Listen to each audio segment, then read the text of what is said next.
Sineselebrate natin ngayon ay ang ating mga tatay. Hallelujah. Isa po silang pagpapala sa ating pamilya. Amen? Amen. Amen. Tunay na sila ang ibinigay sa atin ng Panginoon. Amen. Salamat sa Panginoon. Sige po, tayo po'y tumayo. At may mga nakikita po ako na muli natin nakita. Ayan. Sige, pwede po ba tayong umikot?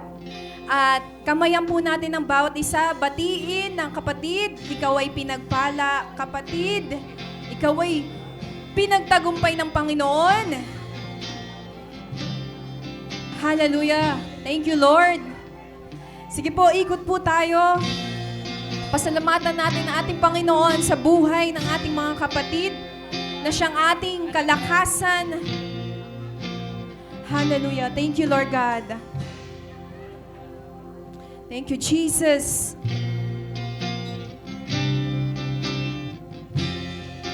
Hallelujah. Salamat, Panginoon. Dahil tunay, Lord God, nakasama ka namin sa mga oras na ito, Panginoon.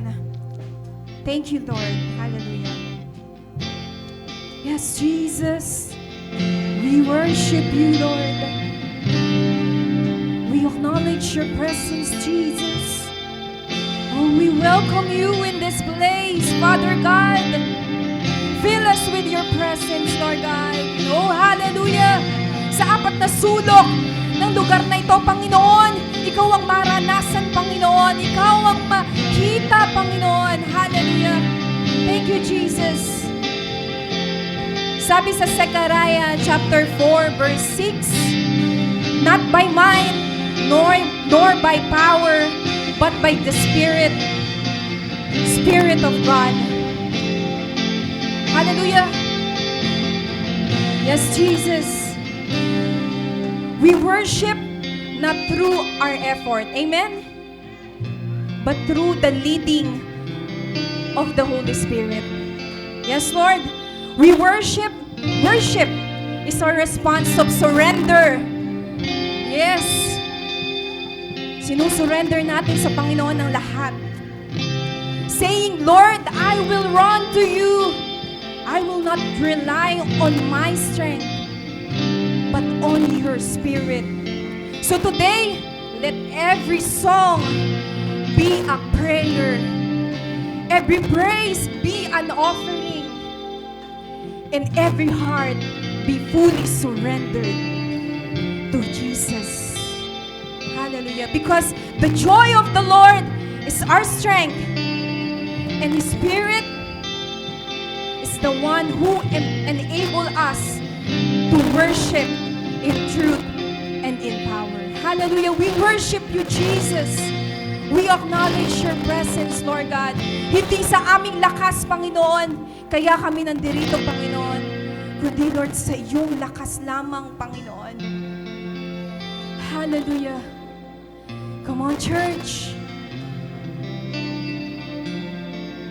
Come on, church. Let us surrender everything to Jesus. Ano man ang sitwasyon, ano man ang panahon na meron ka, surrender mo yan sa Panginoon. Hallelujah, Lord God.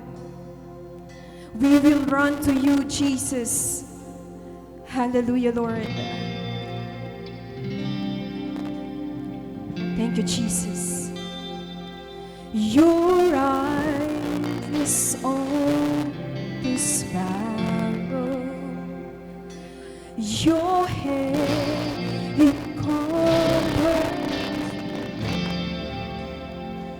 from the ends of the earth to the depth of my heart. Let your presence be seen.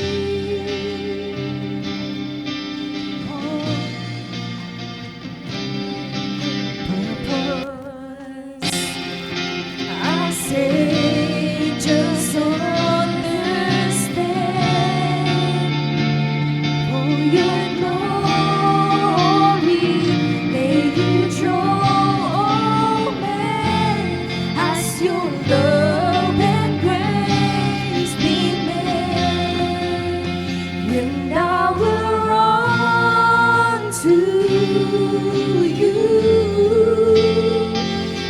your words of truth.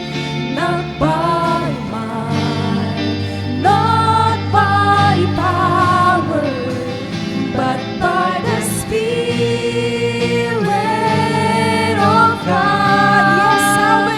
Yes, I will run the race till I see your face. Oh, let me live in the glory of your grace. Yes, Jesus, thank you, Lord God.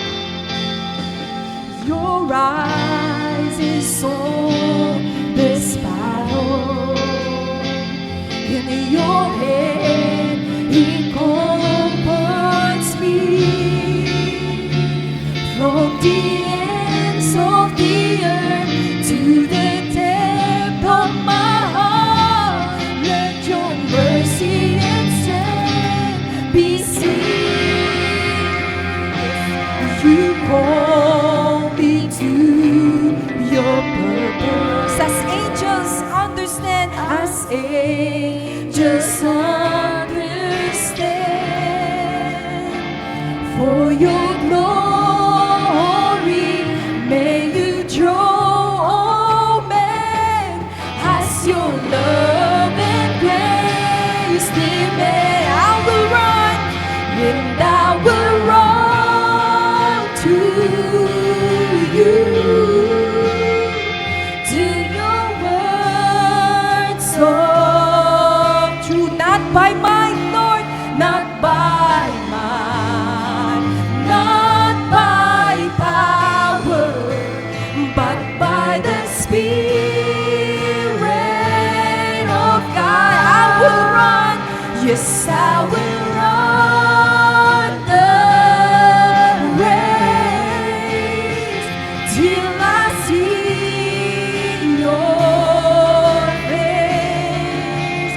Oh, let me live in the glory of your grace. Yes, Jesus. Oh, hallelujah, Lord.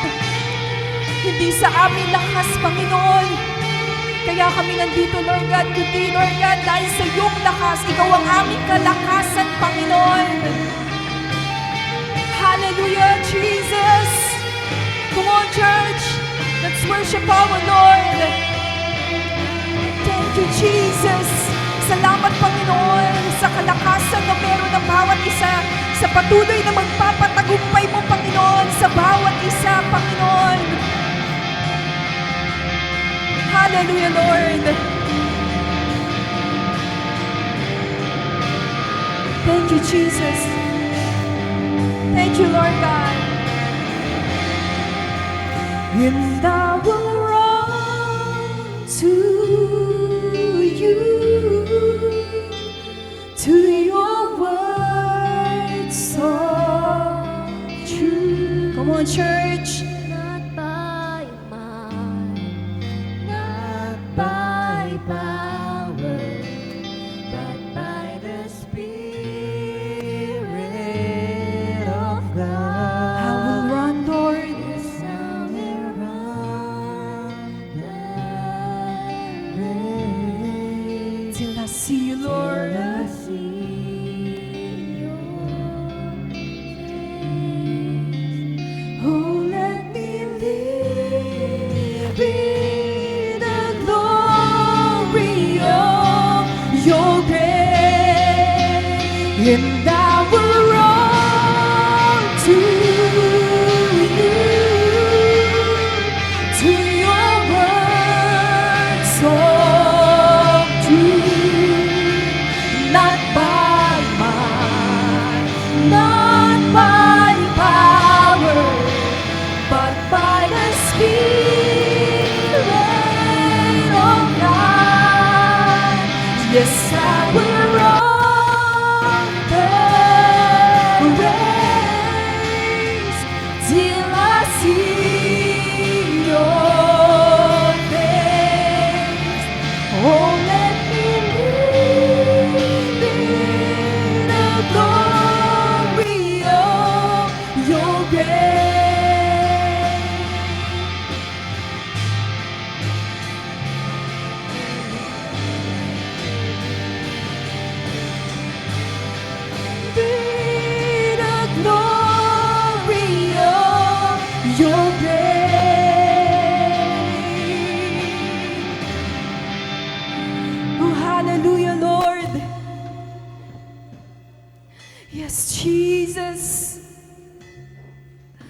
worship you, Jesus.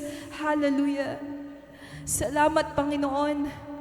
Dahil patuloy, Lord God, nakasama ka namin, Panginoon, sa aming mga buhay. Ikaw, Lord, ang patuloy na nagpapalakas sa amin, Panginoon, upang magpatuloy, Lord God, na maglingkod sa iyo, Panginoon. Salamat, Panginoon, sa buhay ng bawat isa, Panginoon. Alam mo, Lord God, ang laman ng puso ng bawat isa, Panginoon.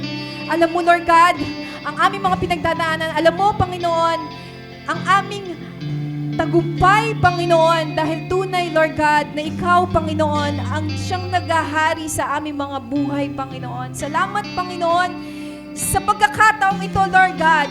Hallelujah.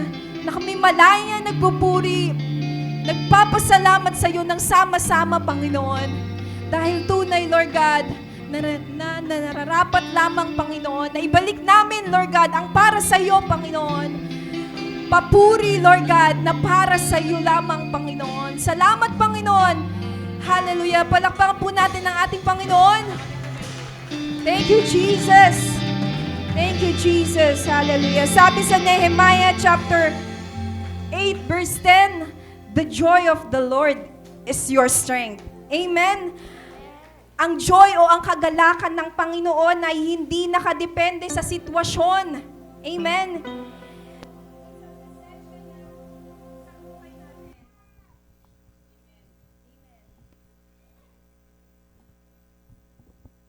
Amen. Kapag si God ang source ng ating kagalakan, kahit may pagsubok, may lakas tayong magpatuloy. Amen. The joy of the Lord gives us strength to worship, serve, and remain faithful despite challenges. Amen. Salamat, Panginoon. Hallelujah. Come on.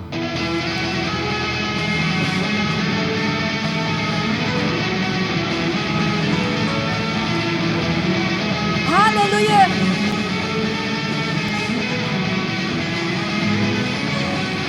This is the day you made, so I'll rejoice and be glad, rejoice and be glad in it. This is where I believe you are more than enough for me. 'Cause you are faithful to your promise. You are strong when I am weak. When I'm standing in your presence, I have everything I need. Come on, church! The joy of the Lord is my strength. It's more than a feeling. The joy of the Lord is my strength. Oh my soul, bless His name. All that is within me, say, the joy of the Lord is my strength.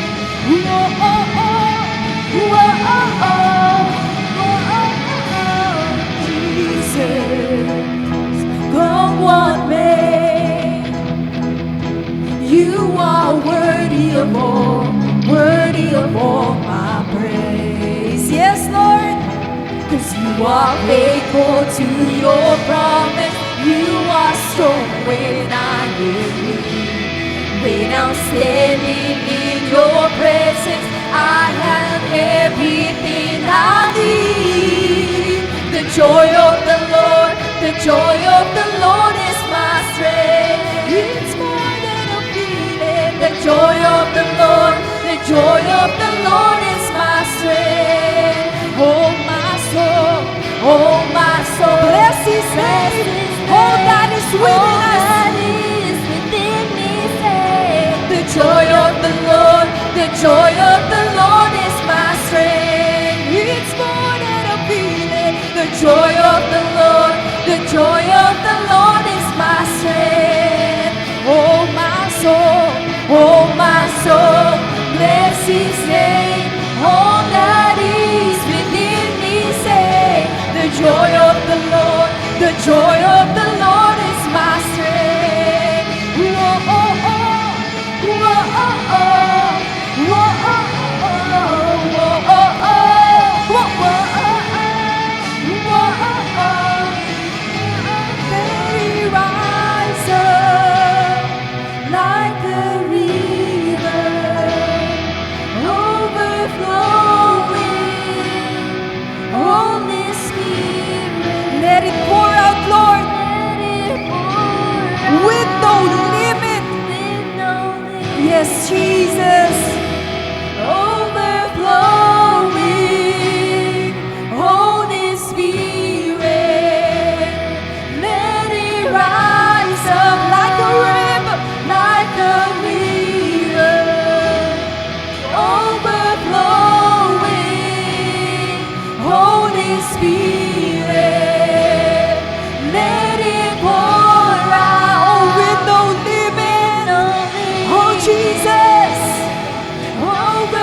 Whoa, oh, oh. Whoa, oh, oh. Joy in the evening, ha-ga-di-da-ga-di-da-ga-di. Joy in the morning, joy in the evening, ha-ga-di-da-ga-di-da-ga-di. Joy in the morning, joy in the evening, ha-ga-di-da-ga-di-da-ga-di. The joy of the Lord is my strength. It's more than a feeling. The joy of the Lord is my strength. Oh my soul, bless His name. All that is within me say, the joy of the Lord is my strength. The joy of the Lord is my strength. Oh my soul, bless His name. All that is within me say, oh my soul, bless His name. All that is within me say, oh my soul, bless His name. All that is within me say, the joy of the Lord is my strength.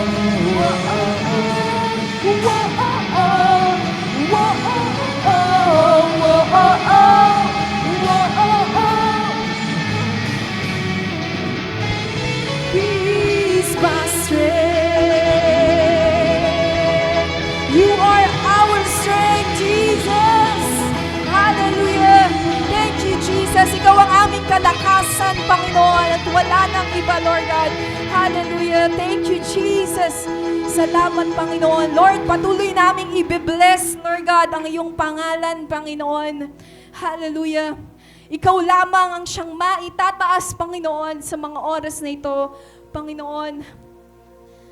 Hallelujah. Patuloy mong kausapin ang bawat isa, Lord God. Patuloy kang mangusap, Panginoon, sa bawat isa, Lord God. Hallelujah. Lord, patuloy namin i-surrender ang lahat sa iyo, Panginoon. Hallelujah. Thank you, Jesus. Come on, church. Patuloy natin kausapin ang Panginoon.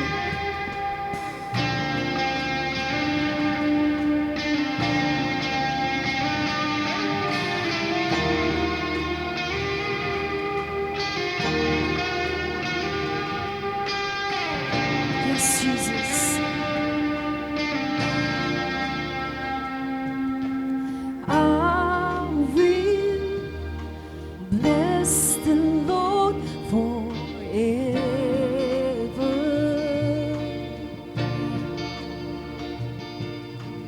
I will trust Him at all times.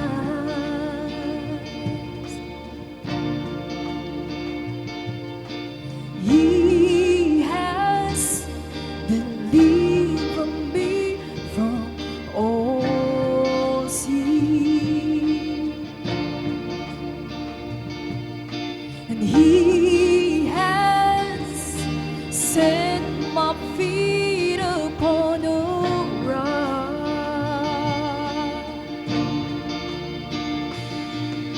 and I will not be moved. And I say of the Lord, you are my shield, my strength, my portion, deliverer, my shelter, strong tower, my very present help in time of need.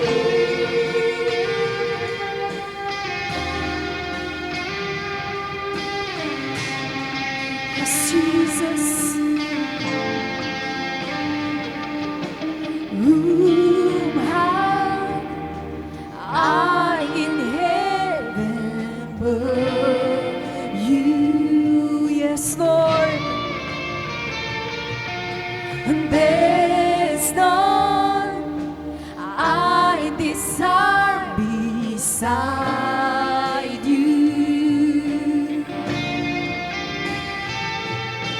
You have made me glad. And I'll say, Lord, and I'll say, come on, church, hallelujah. You are my shield, my strength, my portion, deliverer,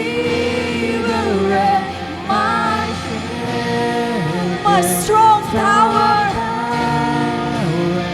my very present help. You are my shield, my strength, my portion, deliverer, my shelter, strong tower, my very present help in time of need.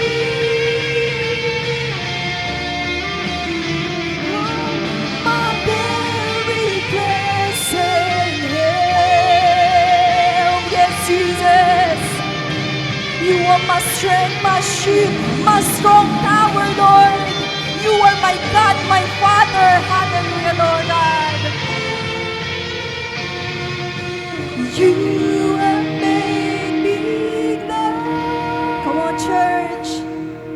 And I'll say of the Lord, you are my shield, my strength, my portion, deliverer, my shelter, strong tower, my very present help. You are my shield, my strength, my portion, deliverer, my shelter, strong tower, my very present help in time of need. Oh, hallelujah, Lord. My very present help in time of need. Yes, Jesus, you are Lord. My very present help in time of need. Yes, Jesus. Yes, you are, Lord God. Yes, you are, Panginoon. Ikaw lamang at wala nang iba, Lord God. Ikaw lamang, Panginoon, ang siyang aming kalakasan. My very present help, Panginoon, sa anumang panahon, sitwasyon, Lord God. Sa aming mga buhay, sa aming pamilya, Panginoon, sa aming mga trabaho, negosyo, Panginoon. Ikaw lamang, Lord God. Hallelujah. Ang siyang tumutulong sa amin, Panginoon. Ang siyang kasama namin. Hallelujah. Thank you, Jesus. Sa iyo ang pinakamataas sa papuri, Lord God. Sa iyo ang pinakamataas sa pagsamba, Panginoon. Sa nag-iisa mo lamang pong makapangyarihang pangalan. Hallelujah. In Jesus' name, in Jesus' name. Amen and amen. Sige po, palakpakan natin ang ating Panginoon. Sumigaw tayo ng hallelujah. Hallelujah, Lord. Kami iyong pinagtagumpay. Kami iyong pinapalakas, Panginoon. Hallelujah. Come on, church. Sigaw ng mga nagtagumpay. Sigaw na patuloy, hallelujah, na sinasamahan ng Panginoon. Lord, tunay na hindi ka nagkukulang, Panginoon. Tunay na hindi ka nagbabago, hallelujah. Patuloy kang nagiging tapat, Panginoon, sa aming mga buhay, hallelujah. Salamat, Holy Spirit. Thank you, Jesus. Sa iyo ang pinakamataas sa papuri. Hallelujah. In Jesus' name. Amen and amen. Thank you, Lord God. Hallelujah.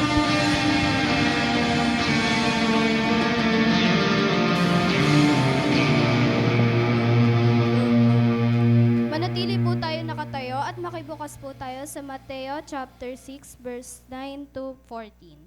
Ganito kayo mananalangin: Ama naming nasa langit, sambahin nawa ang iyong pangalan. Dumating nawa ang iyong kaharian. Masunod nawa ang iyong kalooban dito sa lupa, tulad ng nasa langit. Bigyan mo kami ng aming pagkain sa araw-araw at patawarin mo kami sa aming mga kasalanan tulad ng pagpapatawad namin sa mga nagkasala sa amin. At huwag mo kaming hayaang matukso, kundi iligtas mo kami sa masama, sapagkat ang kaharian at ang kapangyarihan at ang kalawalhatian ay nasa iyo magpakailanman. Amen. Sapagkat kung pinapatawad ninyo ang inyong mga nagkakasala sa inyo, patatawarin din kayo ng inyong Ama na nasa langit.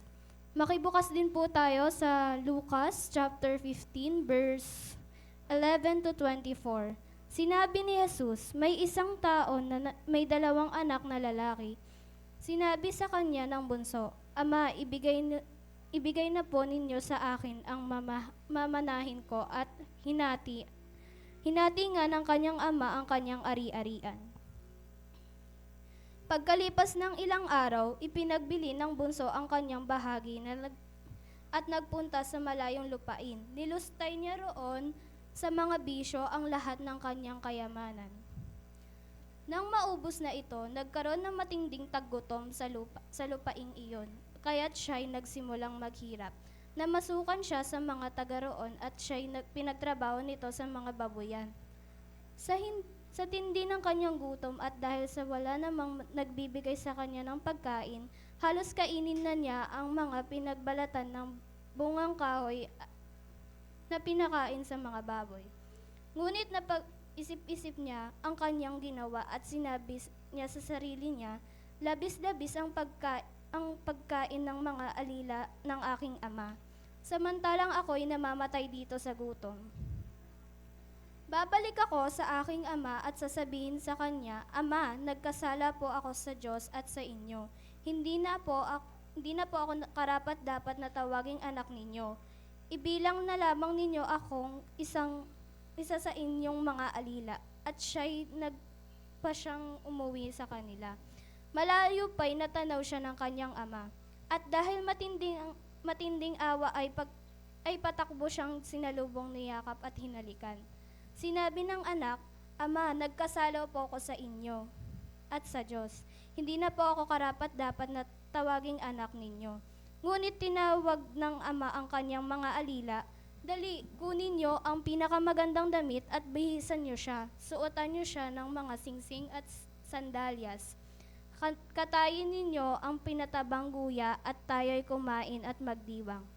Sapagkat ang anak kong ito ay namatay na, ngunit siya'y nabuhay na wala ngunit muling natagpuan at sila nga'y nagdiwang. Purihin ang Diyos sa pagkabasa ng kanyang salita. Maaari na po tayo makaupo.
Sino kaya ang kasukat ko? 300 ako na eh, 300. 300 or 275.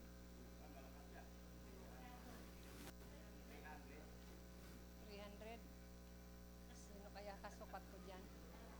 Sa'yo ba dahil bibig? Alam ko, alam. Kanina ba nang hindi ako masarap?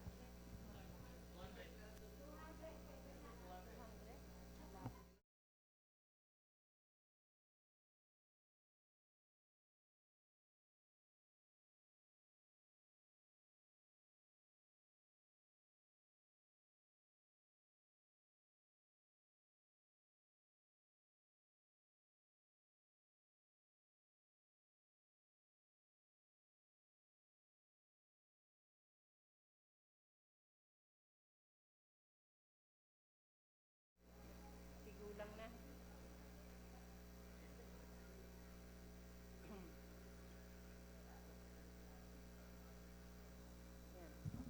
Purihin ng Panginoong Diyos, isang magandang umaga muli sa bawat isa. At gusto ko pong ngayong umaga ay makinig po tayong mabuti sa mensahe ng Panginoon. Ang aking pong dadalhin sa inyo ay napamagatang The God we call Father. The God we call Father or our Father. Ang Diyos na tinatawag nating Ama o aming Ama. Purihin po ang Panginoon. Tayo ay manalangin, dakilang Ama. Maraming salamat po muli sa umagang ito. Panginoon, huwag niyo pong pahintulutan na sariling salita ko po ang maririnig ng bawat isa, kundi salita mo, nanggagaling sa puso mo. Dahil ang salita mo, Lord, ang siyang makapangyarihan, buhay na makapagbabago ng aming pananampalataya, ang aming pananaw, upang maging maayos po ang aming buhay patungo sa pagiging kawangis ng Panginoong Hesukristo. Salamat po sa banal na Espiritu Santong kinikilala naming mabuting guro namin, Panginoon, sa bawat pag-aaral namin ng inyong mga salita. Ikaw ang maitaas, kami ang maibaba. Sa iyo ang lahat ng papuri, pasasalamat at pagsamba sa pangalan ni Jesus. Amen. Hallelujah. Palakpakan po natin muli ang ating Panginoong Diyos. Glory to God. At napakagaganda po ng ating mga topic. Last time, ang pangaral ng Pastor Alex ay patungkol po sa what's in the name of Jesus? What's in Jesus' name? No? Ano ba ang meron sa pangalan ng Panginoong Hesukristo? Kasi ang tinatalakay natin ngayon ay magiging katulad tayo ng kapangyarihan at kung anong kapangyarihan at lakas ng Panginoong Hesus. Ano po? At ngayong umaga ang ating pag-aaralan dahil Father's Day, ito po yung inimpress sa akin ng Panginoong Diyos, ang title na The God We Call Our Father o The God We Call Father. Purihin po ang Panginoon Diyos. Doon kanina sa binasa ni Ella, thank you Ella ha, Matthew chapter 6 verse 9, ito po yung kung paanong ina-address o in-address ng Panginoong Hesus ang Diyos sa kanyang pananalangin. Jesus addressed God as Father in His prayers and taught His disciples to do the same. Kung paanong tinawag ng Panginoong Hesukristo ang Ama, ang Panginoong Diyos na Ama, ganun po ang kanyang turo na sundin po ng mga alagad kung paano niya tinawag ang Diyos Ama. Jesus was praying the first words of the Lord's Prayer in the language of His heart. Our Father in Heaven. Ramdam niyo po ba yon? Yung pananalangin na punong-puno ng koneksyon. No? Ramdam natin yung relasyon ng Panginoong Hesus sa kanyang Ama. Kapag tayo manalangin, yung sabi doon ng Panginoon Kristo, when you pray, say, Our Father in Heaven. Pag sinabi nating aming Ama o Ama namin, ito ay nagpapaalala sa atin ng napakahalagang relasyon natin sa Diyos, na mayroon tayo sa Diyos, no? At tayo ay bahagi ng pamilya ng Diyos. Nagpapaalala sa atin, Kapag tayo ay nananalangin at sinabi nating, Ama namin, Our Father, mga kapatid, hindi lang po ito salita na itinuro ng Diyos, kundi may malalim po itong kahulugan. It reminds us of our relationship with God as our Father. Hindi po tayo, ibig sabihin, hindi tayo naiiba. Tayo ay bahagi ng pamilya ng Diyos. We belong to God. Tulad ng inawit natin kanina, habang inaawit natin ito, ang masasabi ko sa sarili ko, Lord, in you, I am complete.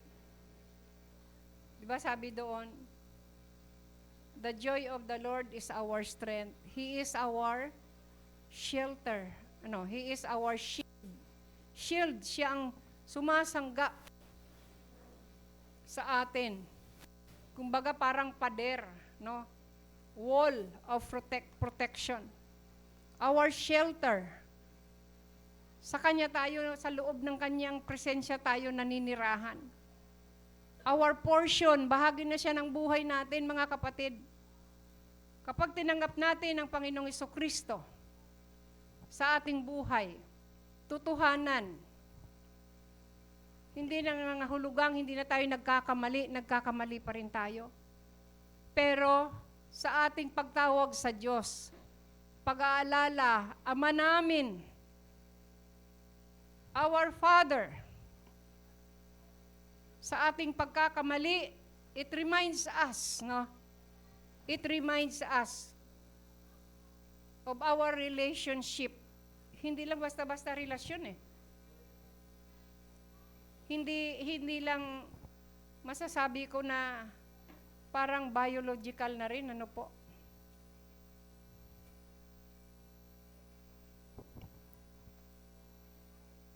Ang ating relasyon sa Diyos ay malalim.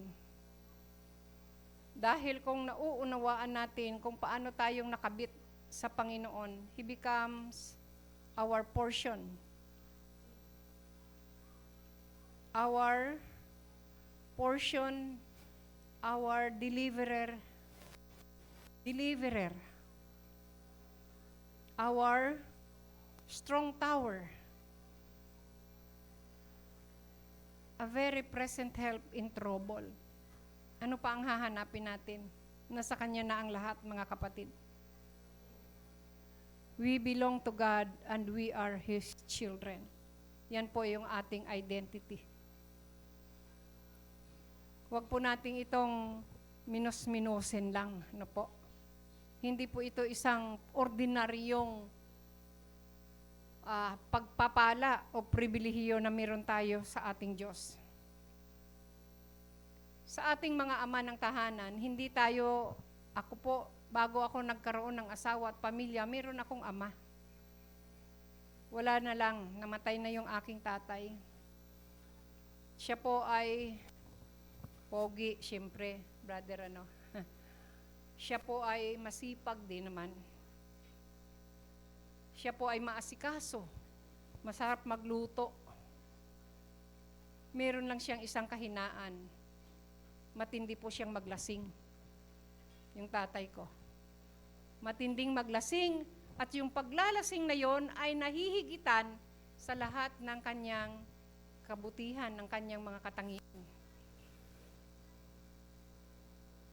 Minsan, sabi nga, ang dami-daming kabutihan sa isang pagkakamali, nawabaliwala yung isang kabutihan.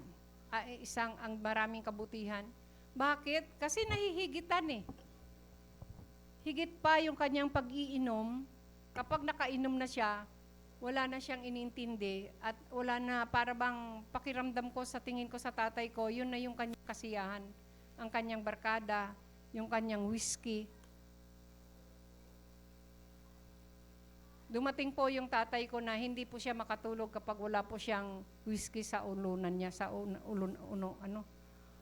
ulunan niya, sa tulugan niya.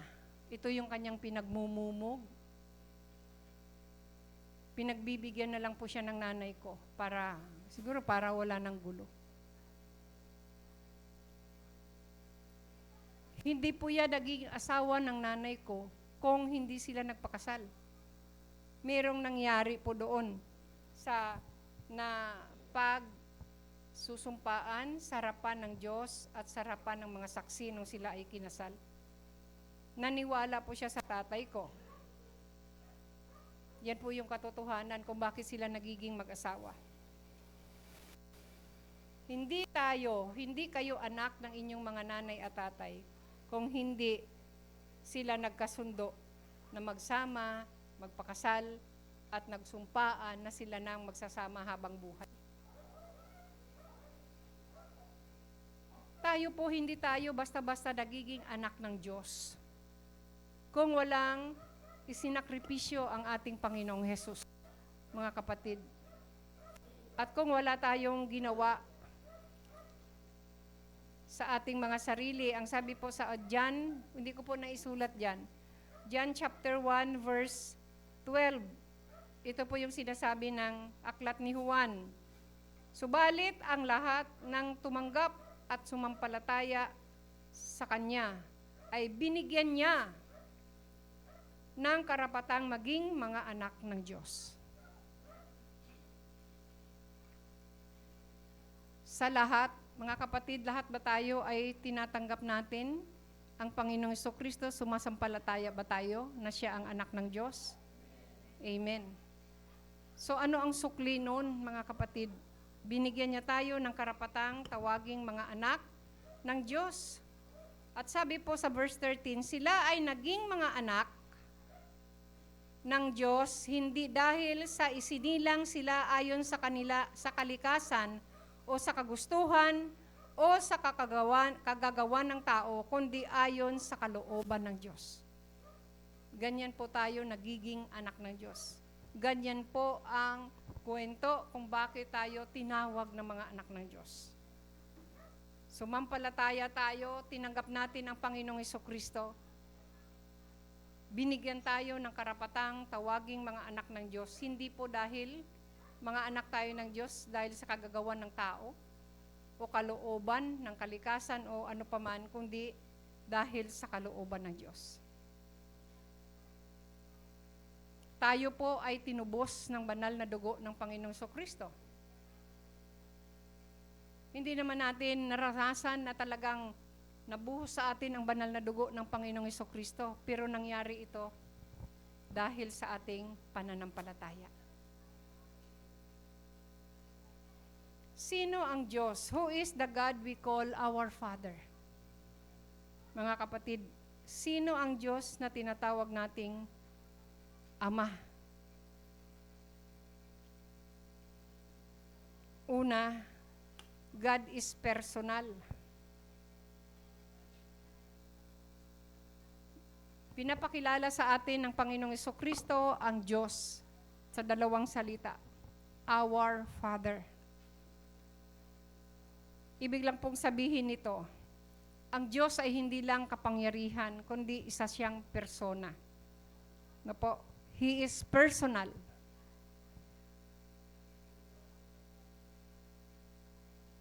At bilang tao, tayo mga tao, we can relate to Him and love Him and get to know Him. Bilang isang persona, ang ating Panginoong Diyos. Maipapahayag natin, maipapadama natin sa Kanya ang ating pagmamahal. At nakikilala pa natin siya ng lubusan sa pamamagitan ng ating pagbabasa ng Kanyang mga salita, sa pamamagitan ng ating pakikinig sa mga taong nagtuturo po sa atin. This God we call Father is personally involved and absolutely intimate in nature. Anong ibig sabihin nito? Personal ang Diyos. Nung nabasa natin dito sa Biblia, ang sabi dito, for God so loved the world. Gayon na lamang ang pag-ibig ng Diyos sa sanlibutan o sa sangkatauhan, na Kanyang isinugo ang Kanyang bugtong na anak, na ang sino mang sumampalataya sa Kanya ay hindi na mapapahamak, kundi magkakaroon ng buhay na walang hanggang. Personal. Personal niyang inutos Personal niyang isinugo ang kanyang bugtong na anak. Naging tao ang Panginoong Hesukristo. Ito po yung ibig sabihin ng personal. God, our Father, is personal. Personal po ang kanyang pagtubo sa atin. Hindi po ito sa pamamagitan ng pananampalataya. Totoong naghirap po siya, pinahirapan siya, ipinako siya sa krus. Namatay siya, inilibing, at pagkatapos ng 3 araw, siya ay muling nabuhay. Personal. Para lang maramdaman natin na totoo ang Diyos sa ating mga buhay, na totoong meron tayong Ama na sa langit. Mga kapatid. Number 2, God our Father is paternal. He is paternal. Kapag sinasabing ang Diyos ay paternal, ibig sabihin ay siya ay nakikitungo. Ang Diyos ay nakikitungo sa sangkatauhan gamit ang mga katangian ng isang perpekto at mapagmahal na Ama. Paano siya nakikitungo sa atin? Araw-araw nararamdaman natin, meron tayong buhay. Humihinga tayo dahil binubigyan niya tayo ng hangin. Nabubuhay tayo dahil sinusuplayan niya tayo ng mga pagkain para tayo mabuhay. Meron tayong tubig, meron tayong kapwa natin, at meron tayong pamilya, mga kapatid.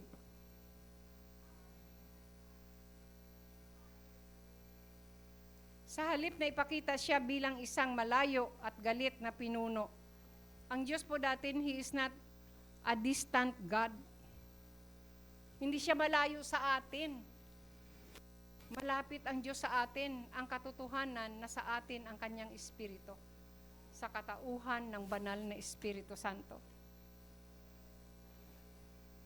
Binibigyang diin ng konsepto, yung God is personal, God is paternal. Itong mga konseptong ito ay ang kanyang pagiging madaling malapitan, walang kondisyong pag-aaruga, proteksyon at pagbibigay sustento. Ito ang nagtatakda ng espiritual na pamantayan ng pagiging Ama.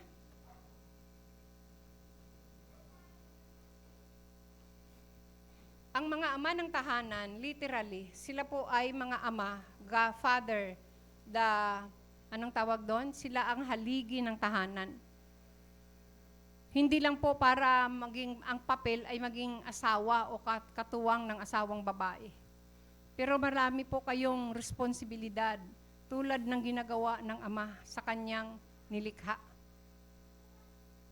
Di ba ang Ama ang nagsusustento?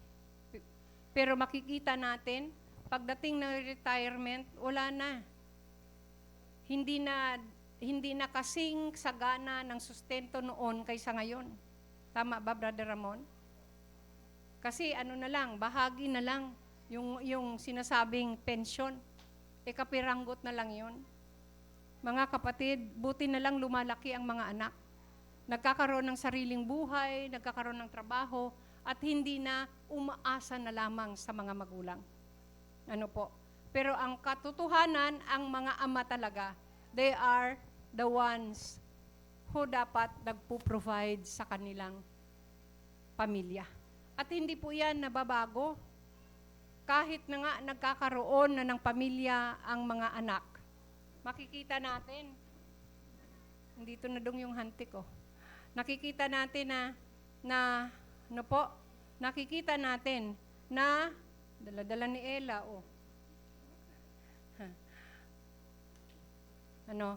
makikita natin na kapag dumayo, pumunta o napasyal ang mga anak doon sa tahanan ng mga magulang, todo pa rin ang pag-aasikaso ng mga magulang. Di po ba? Mga kapatid, ano ang katangian? Katangian ng pagiging Ama ng ating Panginoon, key characteristics of God's paternal nature. Ayan. Una, unconditional love. Walang kondisyong pag-ibig. Ibig sabihin, mahal na mahal ng Diyos ang kanyang mga nilikha. He is faithful and just. Itinatampok ng konseptong ito ang kanyang biyaya, pasensya, at tapat na pagmamahal na nagpapatawad sa mga naliligaw ng landas. Unconditional love. Ganyan po ang pagiging ama ng Diyos sa bawat isa sa atin. Praise the Lord. Hindi tayo consistent. Si Lord, walang limitasyon ang kanyang pagsusustain ng ating buhay. Araw-araw may sustenance tayo. Walang kondisyon dahil maraming pagkakataon we become unfaithful to God. Naranasan nyo ba yan? Na hindi tayo nagiging tapat sa Diyos? Kung nagagawa nga natin sa ating kapwa na hindi tayo nagiging tapat, di lalo pa po sa Panginoon. Pero anong sabi ni Pablo kay Timoteo? Do we become unfaithful? Kahit tayo ay nagiging hindi tapat sa Diyos, He remain faithful to us. Nananatili siyang tapat because He will never deny Himself that He is a faithful God. Hindi niya ipagkakaila ang kanyang pagka-Diyos na siya ay isang tapat na Diyos. Purihin siya. Purihin ang Panginoon. Pangalawa, una po, walang kondisyon na pag-ibig, unconditional love. Pangalawa, provider and protector. Tagatustos at tagapagtanggol tulad ng isang mabuting ama na nagbibigay sa pangangailangan ng kanyang sambahayan. Ang Diyos ay tinuturing na pangunahing pinagmumulan ng espiritual at pisikal na pangangailangan. Mga kapatid, kailangan pong malaman natin, as we call God our Father, ang kanyang pag-ibig ay walang kondisyon. Ang pagtutustos niya at siya po ang ating tagapagtanggol. Tagapagtanggol. Provider. Wala po tayong maipagmamalaki. Hindi tayo magiging hambog, magiging mayabang kapag tayo ay pinagpala na ng Panginoon. Maalala ko lang po si Solomon. People were attracted to his wisdom. Ang mga tao po na-attract sa kanyang karunungan, sa kanyang kayamanan. Alam nyo bang napakayaman ni Solomon? Dahil siya ay anak ni Haring David. At anumang meron si Haring David sa kanyang kaharian, lahat yon ay isinalin sa kanya nung siya na ang naghahari. Napakaraming kayamanan ni Haring David nung siya po ay naging hari. At maliban doon, lalo pang binless ng Diyos si Solomon. That is why his wisdom and his treasures or wealth attracted people and kings around him. Ano pat maging ang reyna ng Sheba, malayo sa ang pinanggalingan sa malayong lugar. Pumaroon sa kaharian ni Solomon para lang makinig sa kanyang karunungan at upang makita ang kanyang kayamanan. Alam niyo yon? Kaya no wonder ang mga mega churches, they attract people. Ang mga mayayaman, they attract people. Yung may mga posisyon sa politika, they attract people. Pero nakakalungkot mga kapatid. Dahil doon sa kayamanan at sa karunungan, yun din po ang nagpabagsak kay Solomon. God provided him everything and protected him, his kingdom, from the enemies. Pero bumagsak po siya. Mga kapatid, huwag na huwag tayong magpakasiguro. Pagdating ng panahon, para bang sabihin natin, wala na akong hahanapin pa sa buhay ko. I have everything. Ang dami kong followers. Ang dami kong loyal friends. Everything changes. Nagbabago ang lahat, mga kapatid. Si Solomon, bumagsak po siya sa babae. Sabi, no? Hindi ko ma-imagine anong klaseng lalaki si Solomon. Libo ang kanyang babae. Paano niya tinatabihan lahat-lahat yun? Ano po? At hindi lang yun. Yung kanyang mga mistresses. Ibig sabihin, hindi niya totoong asawa. Mga kapatid, ay merong ibang sinasambang Diyos. At dahil po gusto niya makuha yung mga babae na yun na gusto niya, just to please those women, pinapatayuan niya ng simbahan ang kanya-kanyang Diyos-Diyosan. Nag-compromise. The spirit of compromise was so strong. Pero I believe, hindi ko po alam, hindi ko maisabi sa inyo, si Solomon ba ay ligtas? Pero sa kanyang sulat, nung tumanda na siya ay nagpaalala. No po, doon sa Ecclesiastes, nagpaalala po siya sa mga tao, mga kapatid. Ang sabi po ni Solomon doon sa Ecclesiastes chapter 12,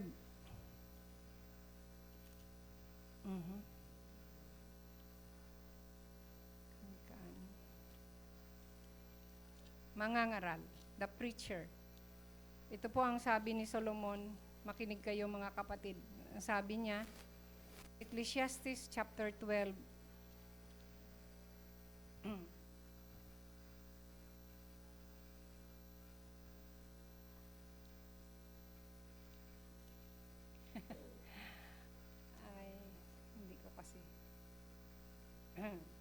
sabi po niya,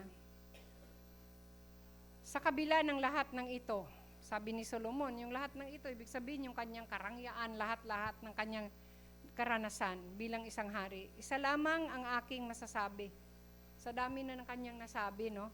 Sa kanyang mga karunungan, sabi niya, isa lang ang aking masasabi. Ibig sabihin, ito ang pinaka mahalaga na sasabihin ko sa inyo. Sabi niya, chapter 12, verse 13 ng Ecclesiastes. Ang sabi niya, matakot ka sa Diyos at sundin mo ang kanyang mga utos sapagkat ito ang buong katungkulan ng tao.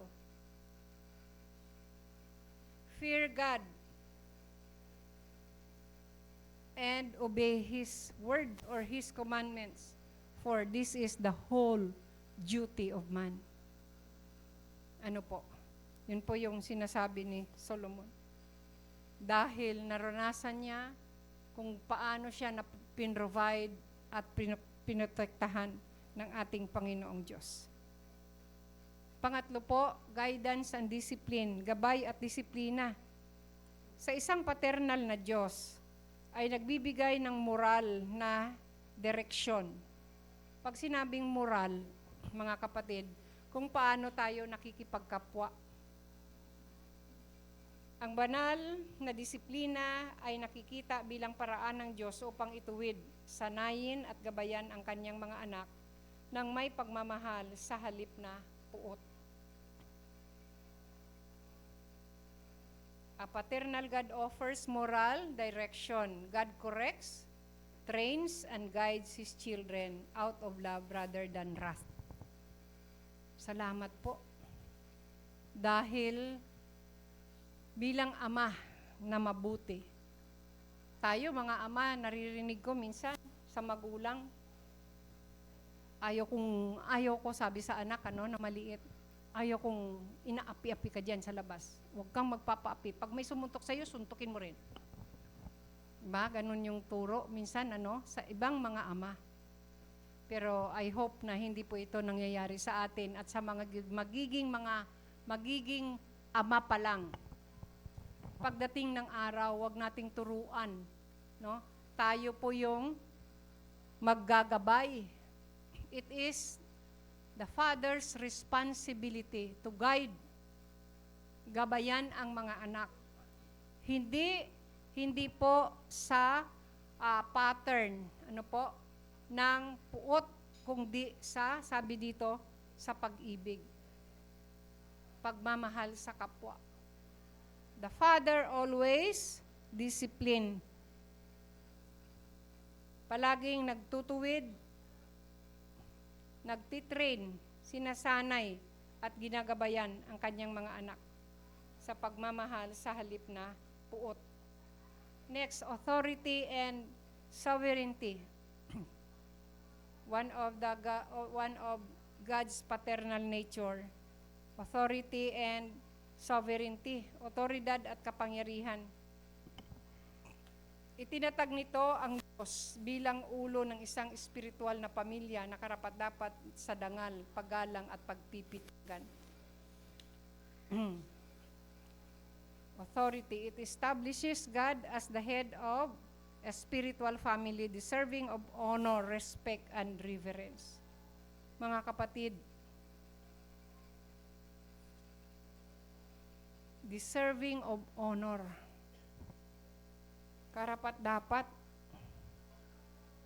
Karapat-dapat sa dangal, paggalang at pagpipitagan. Kung susuriin natin, if we will examine how we treat God as our Father, do we really honor God? Talaga bang nirerespeto natin, binibigyan natin ng dangal ang ating Panginoon? Para bang, minsan parang Lord, sorry, Panginoong Diyos. We treat you like, minsan parang inaano natin yung ating, ang Diyos, tinuturing natin minsan na parang, meron?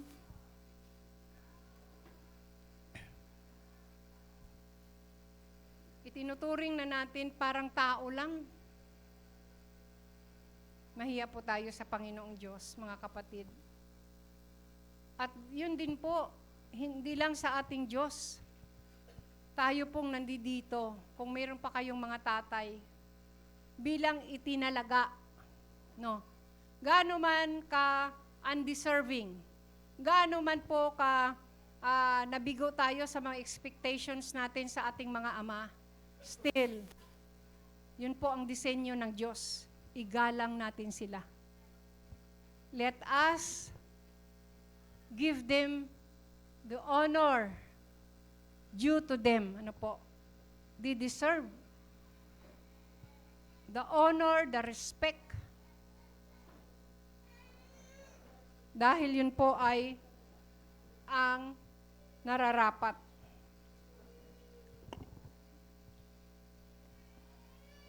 Next po ay intimate relationship.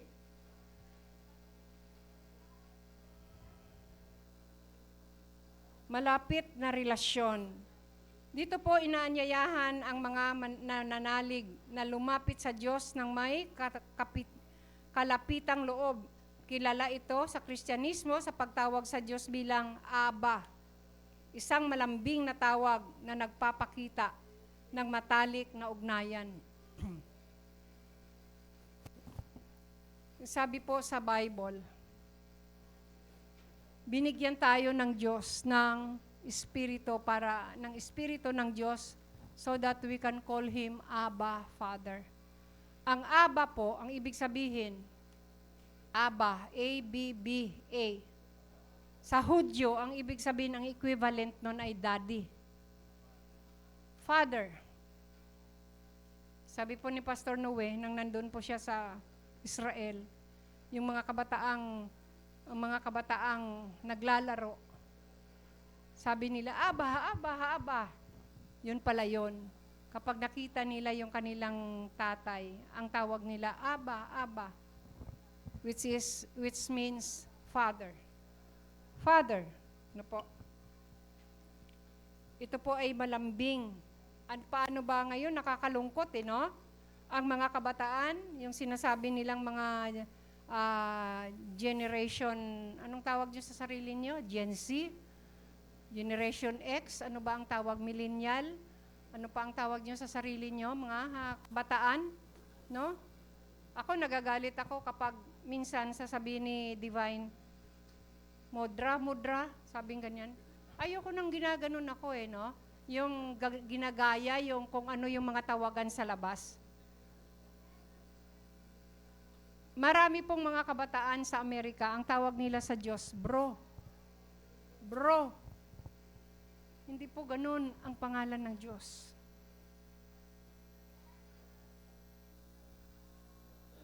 Nung nakaraang linggo lang, tinuruan tayo ni Pastor Alex, what's in Jesus' name? Anong meron sa pangalan ng Panginoong Hesus? Bakit ang lahat ng tuhod ay luluhod? Bakit ang lahat ng mga labi ay magsasabing siya ang Panginoon ng mga Panginoon at Hari ng mga hari? We need to respect the name of Jesus, the name of God. The name of God. So ito po yung mga pangunahing katangian ng Diyos, bilang in His paternal nature. So number 1 kanina, sabi natin, who is the God we call our Father? Yung number 1, He is personal. Number 2, He is paternal. At yung under paternal nature of God, yan po yung mga puntos. At ang pangatlo po, He is perfect. He is perfect. Doon po sa intimate relationship, dadagdag ko lang. Nung namatay ang Panginoong Jesucristo, kung maalala ninyo, nahati po, di po ba? Nahati ang kurtina sa templo. Mula sa itaas, pababa, nahati. At sinasabi doon sa Hebreo, na malaya na tayo. We have now the confidence to enter His throne. Alam po natin ang hari, hindi yan kahit asawa ka pa, kahit anak ka pa, sa panahon na yon, hindi ka basta-basta makakalapit doon sa kanyang trono hanggat hindi kanya pinapatawag. Yung sinasabi nating courtesy call sa mga presidente, hindi basta-bastang walang appointment na lilitaw ka na lang doon, or else ang katapat nito ay kamatayan because it shows disrespect. Walang paggalang sa hari. Walang paggalang sa kanyang trono.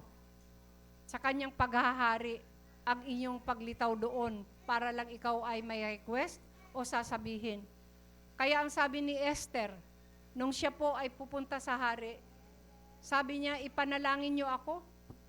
Mag-ayuno kayo kasi lalapit ako sa hari para idulog ang kalagayan ng lahat ng mga Hudyo.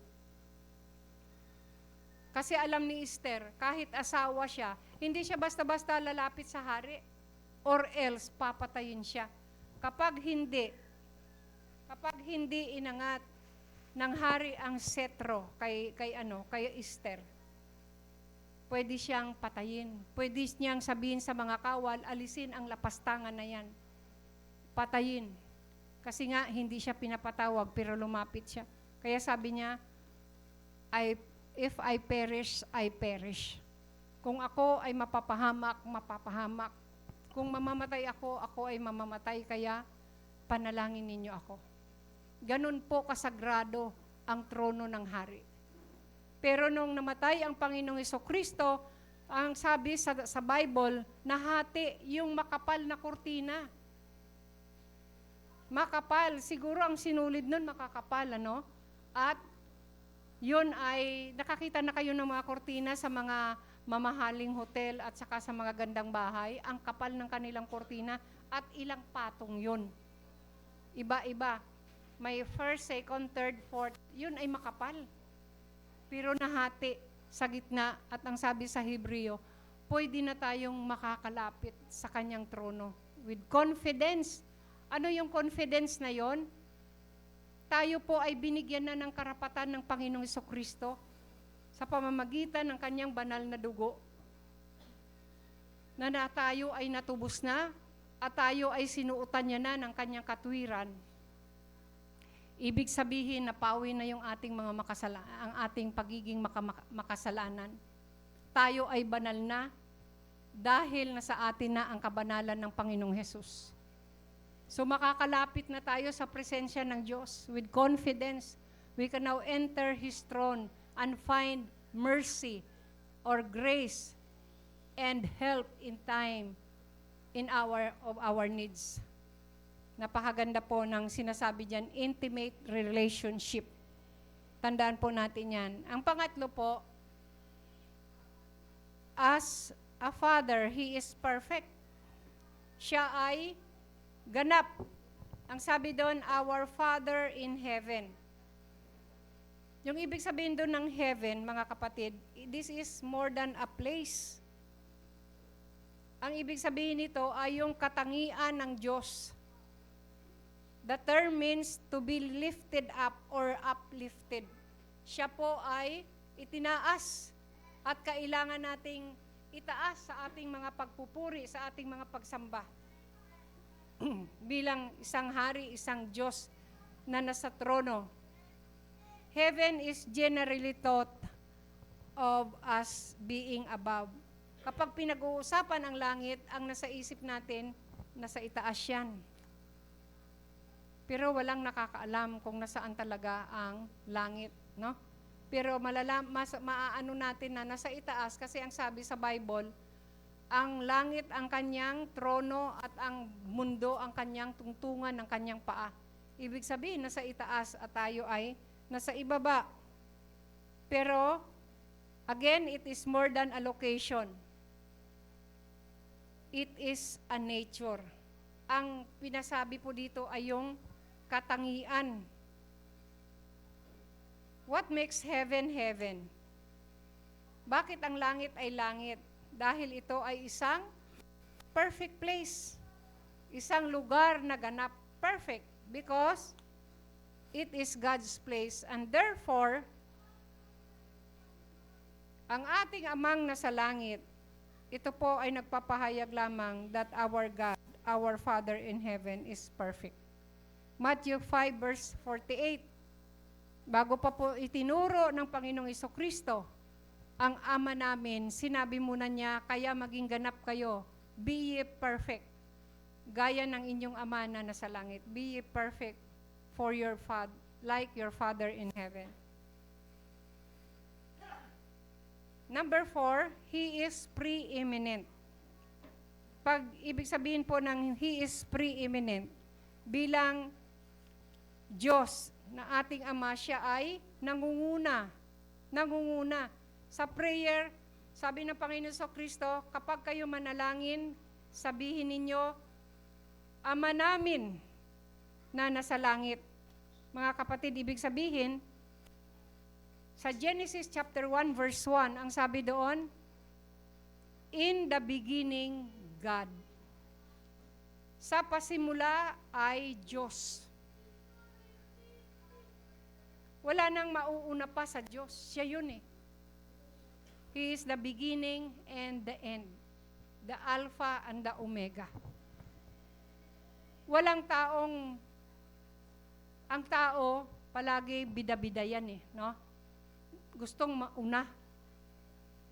Pero sa katotohanan lang, tayo ay palaging kasunod lang tayo sa ating Diyos.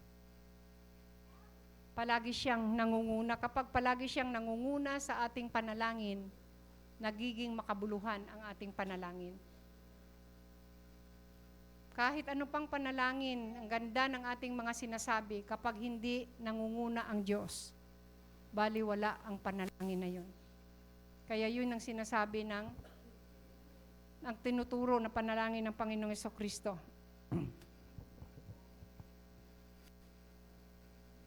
Nilalagay lang natin sa tama kung saan dapat ang Diyos ay nakalugar.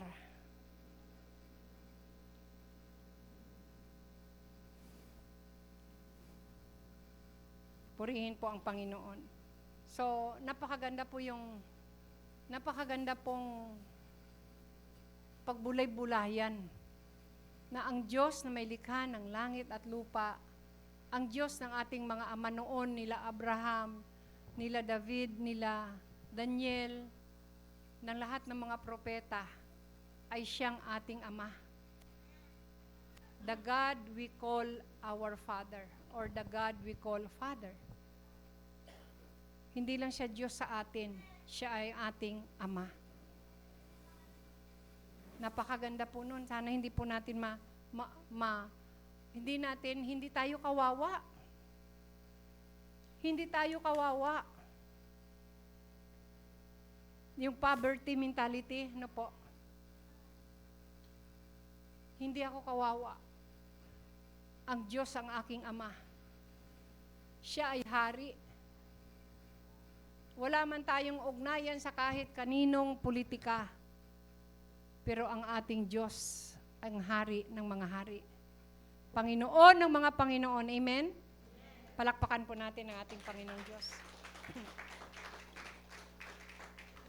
At doon po sa pangalawang scripture reading natin kanina, patungkol po sa alibughang anak, alam ko po na gasgas na ang istoryang ito, The Prodigal Son. Pero para sa iba po, ito ang title, sabi nila, The Prodigals. The prodigal youngest son, the prodigal father, and the prodigal eldest son. Lahat sila ay prodigal, alibugha. O kaya silang lahat ay may katangiang matitigas ang ulo. Ano po? Yung una, hindi po natin naanahin. Gusto ko lang pong pahapyawan ito para po sa ating pag-aalala sa Father's Day. Ano po? Yung tingnan natin yung mga aral mula sa alibughang anak. Doon sa Luke chapter 15 verse 11 to 24 or 23 pala. Unang-unang dinescribe doon ay ang alibughang anak, ang youngest son. Ang akala niya, no po, ito yung maling akala. Ang huwad na kalayaan ay may mabigat na kabayaran. Gusto niya ng freedom. Kaya doon kanina sa nabasa po, ang sabi doon, Ama, ibigay mo na sa akin yung aking mamanahin. No po. Hinihingi niya na yung kanyang inheritance kahit na hindi pa, kumbaga, hinog. Kasi buhay pa yung magulang. Hinihingi niya na yung kanyang inheritance. At para po sa ating mga magulang, kung tayo man po ay merong ipapamana sa ating mga anak, kailangan pong buhay pa tayo na isettle na natin ang kung anumang meron tayo para hindi mag-away-away yung mga bata. Meron po akong maliit na bahay sa Bacolod. Ang sinasabi palagi ni Genesis, Mama, ayusin mo yan. Kasi pag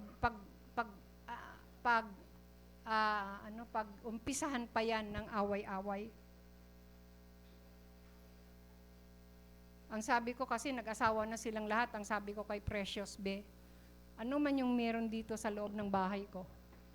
Dahil ikaw na lang mag-isa, sa iyo na yan. Kasi ayaw naman ng mga kapatid niya, pag sinabi kong, ang dami kong na-collection ng mga pinggan-pinggan, mga ganyan, lang dami ko pong anik-anik sa bahay.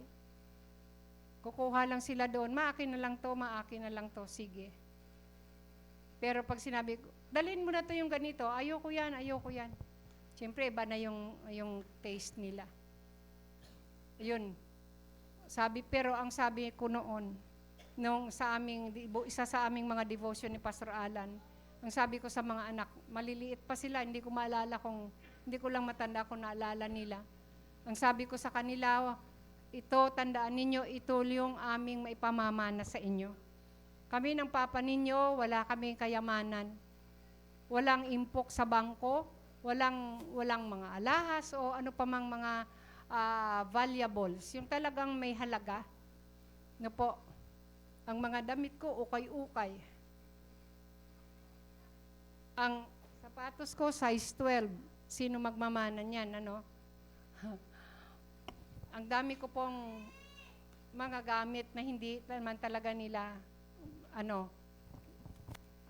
ibig ko pong sabihin, ang klaro na maipamamana namin sa aming mga anak ay yung salita ng Diyos. Kung ano po ang meron kami ni Pastor, tulad sabi ni Pedro, silver and gold I have none, but what I have, such I give to you. In the name of Jesus Christ of Nazareth. Sabi niya doon sa lumpo, rise up and walk. Sabi niya, wala, nanmamalimos ka, wala akong maibigay, wala akong pilak, wala akong ginto. Pero kung anong meron ako, sabi niya, at hayagan niyang sinasabi doon sa lumpo, sa pangalan ni Jesus, yun ang meron siya. The name of Jesus. Rise up, sabi niya, rise up, tumayo ka at lumakad, at ang lumpo ay nakalakad.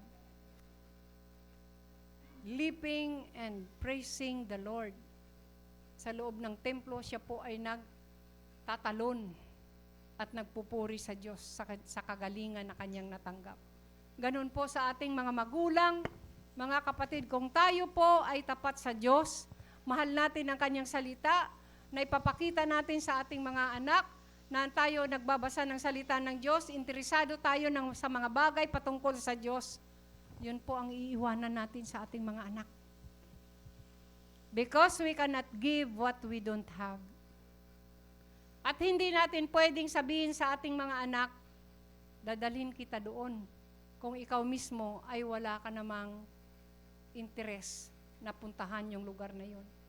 Dadalhin kita sa simbahan, sama-sama tayong sasamba sa Panginoon, kung hindi naman yun bukal sa iyong puso. Mga kapatid, bilang mga ama ng tahanan, ito po yung aral. Ang inakala ng anak, huwad na kalayaan, ay mabigat na ang kabayaran. Akala ng anak, ang tunay na kalayaan ay ang pag-alis sa puder ng magulang at pag-ubos ng pera sa pansamantalang kaligayahan.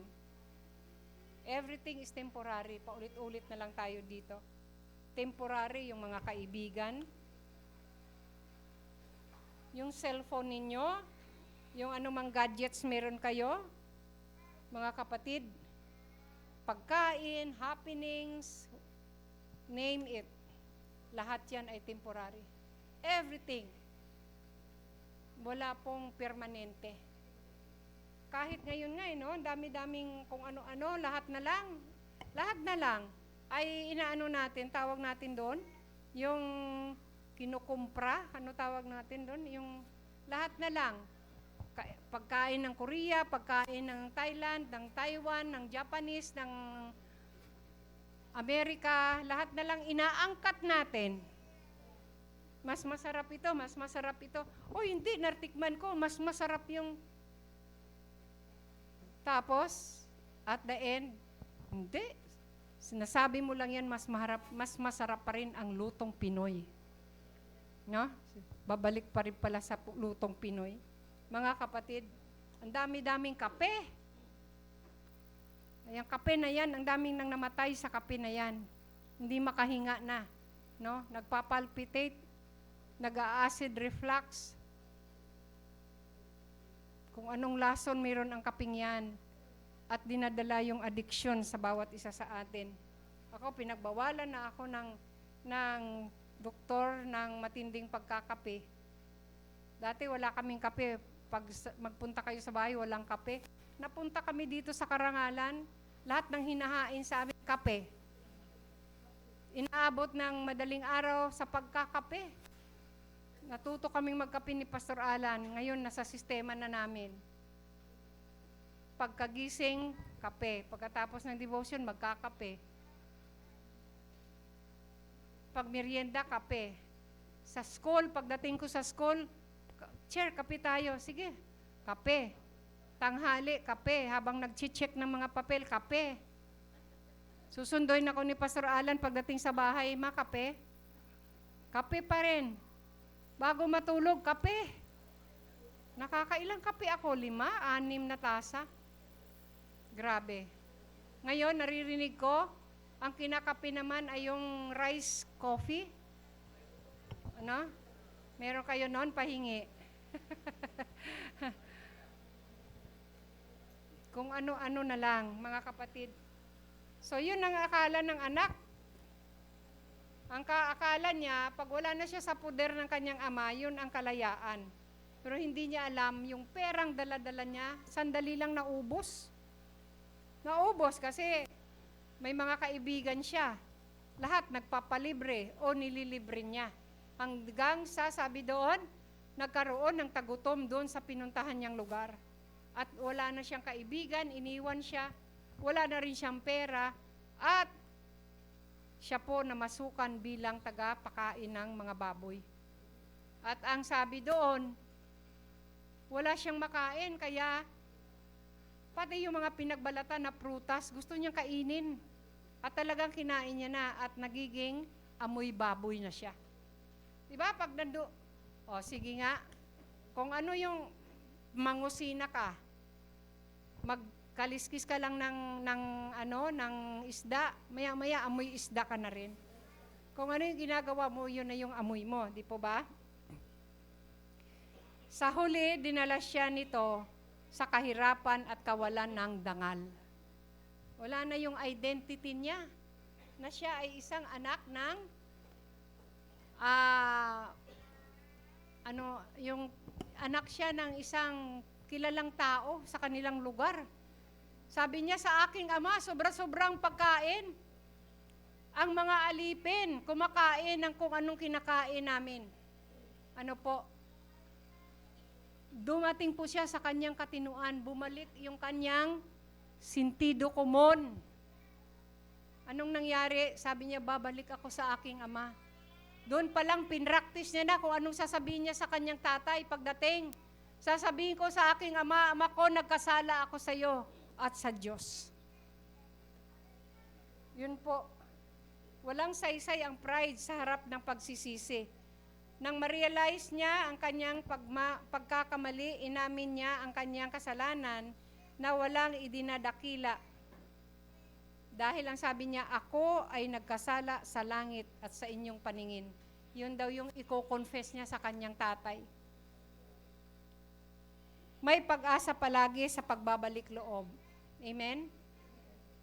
If we return to God, if we come back to God, there is always hope. Gaano man kalalim ang naging pagbagsak, laging may pagkakataong bumangon at bumalik sa Diyos. Amen? Ito po yung aral mula sa Ama. The Father, the prodigal father. Ang pag-ibig ng Diyos ay hindi nagmamalaki, hindi nagtatanim ng galit ang Ama. Nang makita niya pabalik ang anak, tumakbo siya, niyakap at hinalikan ito bago pa man makahingi ng tawad sa kanya. Sa ating kulturang Pilipino, madalas ang tingin natin sa ating mga ama ay sila yung sinatawag nating haligi ng tahanan. Anong tawag sa kanila? Ang mother, anong tawag sa mother? Ilaw ng tahanan. Ang tatay, ang tagapundi. Sabi lang nila yon. Ayan. Okay. Ang mga tatay, ang description sa kanila, sila ay matigas, seryoso at tagaparusa. Maraming tatay ang nahihirapang magpakita ng lambing o magsabing I love you sa kanilang mga anak.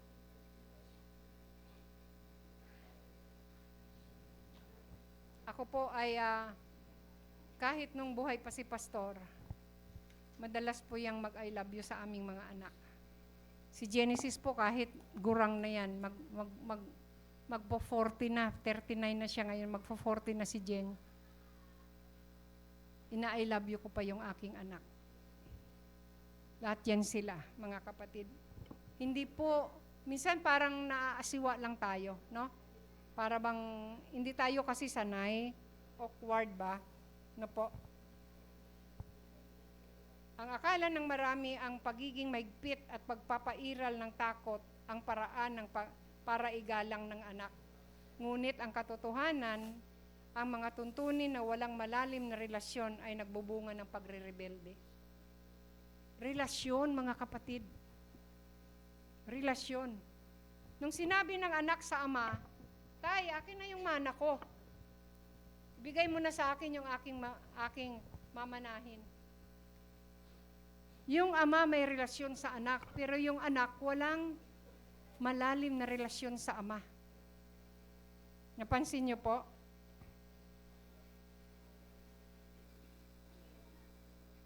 Alam niyo po, sa talinhaga ng alibughang anak, nakita po natin dito, sinuway o binuwag ng ama ang kultura ng kanyang kapanahunan upang ipakita lang ang radikal na pagmamahal sa kanyang anak. Alam nyo ba, ang sabi kasi doon, siya ay tumakbo, ang unang tumingin at tumakbo. Sa tradisyon ng mga Hudyo, kapag ikaw ay prominenteng tao, kahiya-hiya sa isang matandang lalaki ang tumakbo. Bakit? Kasi ang mga Hudyo parang ganito, nakasaya, di ba? So pagtatakbo ka, kailangan mong hilahin yung saya mo para hindi ka madapa. At hindi po yun dapat. Hindi po nila dapat ginagawa yon. Ngunit walang pakialam ang ama sa kanyang reputasyon. Mas mahalaga ang kanyang anak. Ang tagal niyang inantay ang kanyang anak na bumalik. May pera o wala, ang kanya sa puso ng ama, sana bumalik yung anak ko. Kaya nung nakita niya malayo pa, tumakbo siya. Nakita niyo pong libing ni Diana, ni Lady D, yung kanyang mga anak, disiplinado kasi royal family sila. Hindi mo silang nakitang umiyak kasi bawal sa kanila ang umiyak.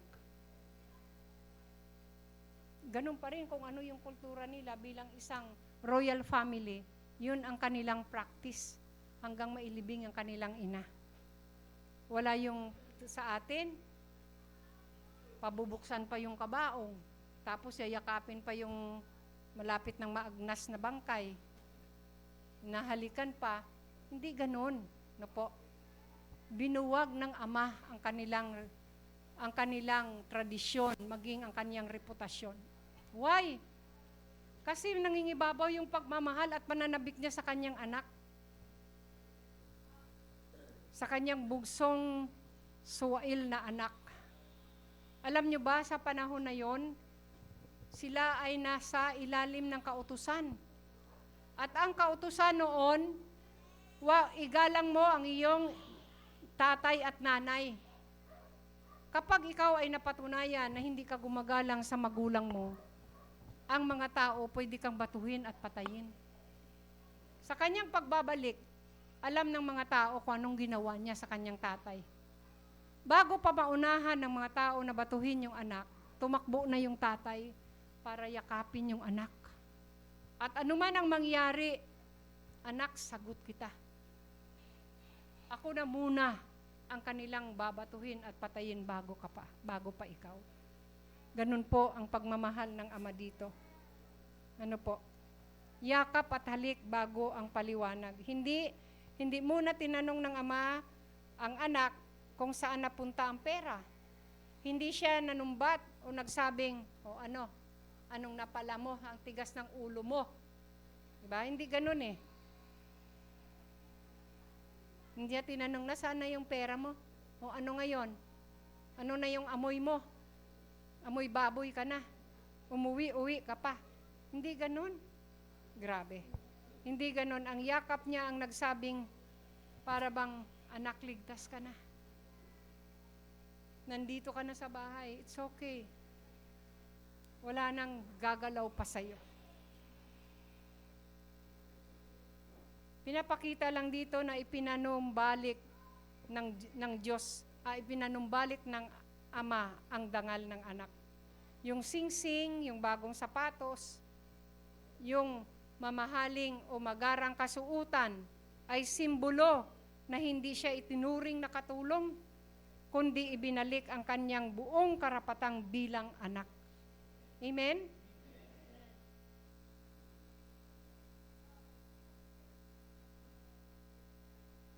Parang yung ano nito sa atin. Ano ang implikasyon nito sa atin, mga kapatid? Many times, marami na po tayong natutunan sa pagmamahal ng Diyos. Pero may pagkakataon talagang para tayong mga prodigal, no? Lumalayo tayo, nababaliwala natin yung ating Ama sa langit, mga kapatid. But when we come back, sabi doon, with an outstretched arms, open wide. Ganyan, no? He drew his hands open wide. At kanyang sinalubong yung kanyang anak at niyakap. Ganyan ang pagmamahal sa atin ng Diyos. Gaano man tayo karumi. Di ba anak niya? Maganda ang kalagayan. Malinis. Nung umalis. Pero nung dumating, wala na. Pero nakita niya, anak ko yun eh. Alam niyo yun? Nung namatay si Pastor Alan, umupo ako doon sa terrace namin. Para bang na-expect ko na marinig ko yung yabag niya. Alam ko na siya na yun, kahit hindi ko pa nakita yung kanyang katawan. Yung kanyang, na siya na yung dumadating. Alam ko yun, yung kanyang yabag, no? Sa karamihan ng mga tao, alam mo kung sino yung anak mo. Kahit na mapakarami nila sa mga estudyante, di ba?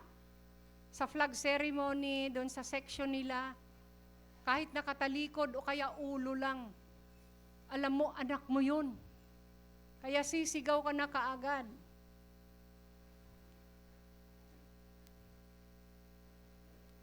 Alam ko si Caleb yan. Sisigaw ako, Caleb!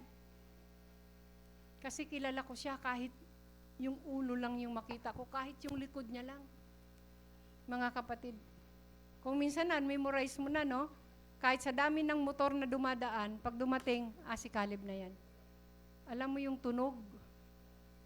Alam mo, parang memorize mo yung tunog. Kahit na may dumating dyan, wala kang pakialam kasi alam mo, hindi pa siya yun eh. Pero yung ama, kahit na siguro dungis-dungis na yung anak, halos hindi na makilala, akalain mo nagtrabaho sa babuyan. Baka hindi na rin nakabihis yun kasi yung mga damit niya pinambenta niya na para lang siya may makain. May tsinelas pa kaya yun kasi sabi ng tatay niya, tsinelasan niyo siya. Suotan ng singsing. Kunin ang magarang damit. Walang rejection, mga kapatid. Walang rejection. Tayo po, mga nanay, hindi lang po sa mga tatay, mga nanay, mga tatay, sometimes, our heart is hardened because of the rebellion na ating pong na-experience sa ating mga anak. Ngunit salamat po dahil sa mga anak na nakakakilala na sa Panginoon, na natututo na mag-aral ng salita ng Diyos, natututo nang maglingkod sa Panginoon. Alam kong hindi po mangyayari ito. Amen po? Amen. Salamat sa Diyos. So, ang sabi dito, connect before we correct. Kumonekta bago magwasto. Bago natin pagalitan o iwasto o ituwid ang ating mga anak, kapag sila ay nagkamali, siguraduhin nating naramdaman muna nila na mahal natin sila. Huwag nating hayaan na mapuno ng distansya ang ating relasyon sa kanila. Mapuno ng distansya. Kung minsan pag binabalikan ko si tatay, parang hindi ko yung gap ba namin ay, yung gap, siyempre may puwang yun no? Kasi nga, ang nakikita ko sa kanya, masyado niyang inaabuso yung kanyang katawan sa pag-iinom.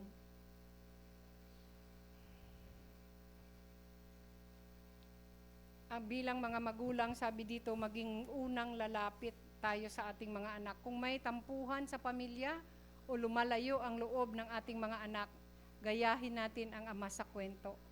Huwag nating hantaying lumuhod ang anak bilang ang anak at bilang ama, tayo ang unang gumawa ng hakbang para magkaayos. Meron pong tagpo sa bahay. Itong mga anak namin. Mga kapatid, hindi nangangahulugan kapag ikaw ay pastor. Walang kapintasan ang pamilya. We are not perfect. I am not perfect. Pastor Alan is not perfect. As well, our children are not perfect. May mga pagkakataon na may nangyari sa bahay. Alam niyo yon, yung mga kabataan, meron na meron na silang parang meron silang karapatan minsan na magdabog. Si pastor ayaw niya yung nagdadabog. Ayaw niya yung nagsasagot ka ng pabalang. Lahat yan sila nakatikim sa kanilang papa. Mula kay Genesis, hindi ko lang alam si Precious. Pero lahat yan sila ay napitik ni Pastor Alan. Yung mga sagot-sagot na yan. At minsan yung aking pangalawang anak, nakita ko nagagalit siya, sabi niya, para kayong mga tao sa labas, naniniwala sa yung mga chismis-chismis. Tapos napansin ko sa kanya, yung naano siya ni papa niya parang naabot siya. May siya dito, may pula, nakita ko. Nagsasabi siya ng kung ano-ano, sinasabi niya, nakikinig lang ako. Tapos hindi ako sumasagot. Tinitingnan ko lang siya, umiiyak ako. Habang nag-iiyak siya, na galit. Dahil may mga sinasabi siya mga tao na pinaniniwalaan namin. Tapos, ang ginawa ko, bumaba ako mga kapatid. Dahil nakita ko nga yung pula niya dito. Tapos, pag akyat ko sa taas, kumuha ko ng yelo, binalot ko sa tela. Pag akyat ko sa taas, habang nagagalit pa rin siya, nilagay ko yung yelo sa kanyang noo. Gulat na gulat siya. Tapos, habang paakyat ako, ang panalangin ko lang, Lord, madama sa nanihani yung aming pagmamahal sa Kanya. Mamagitan ka, Panginoon, sa misunderstanding na nangyari. Alam niyo po, natigil siya sa pagsasalita. Alam kong naramdaman niya sa mga kamay ko yung paglapat ng tela na may yelo sa kanyang noo. Naramdaman niya ang pagmamahal. Walang ibang magmamahal sa atin, mga anak. Ako anak din kasi ako no. I'm talking or I'm speaking in behalf of our children. Bago tayo naging magulang, naging anak tayo. Mapalad kayo kung yung nanay tatay niyo buhay pa. Pero alam ko, maaring hindi na sa mabuting kalagayan na roon sila. Dahil nga sa pag-edad, yung minsan yung sakit ng ina o ng tatay ay hindi dahil sila ay pabaya, kundi dahil sa edad, sabi ng doktor. Yung mga natutuklasang mga sakit-sakit natin, hindi yan minsan dahil nagpapabaya tayo.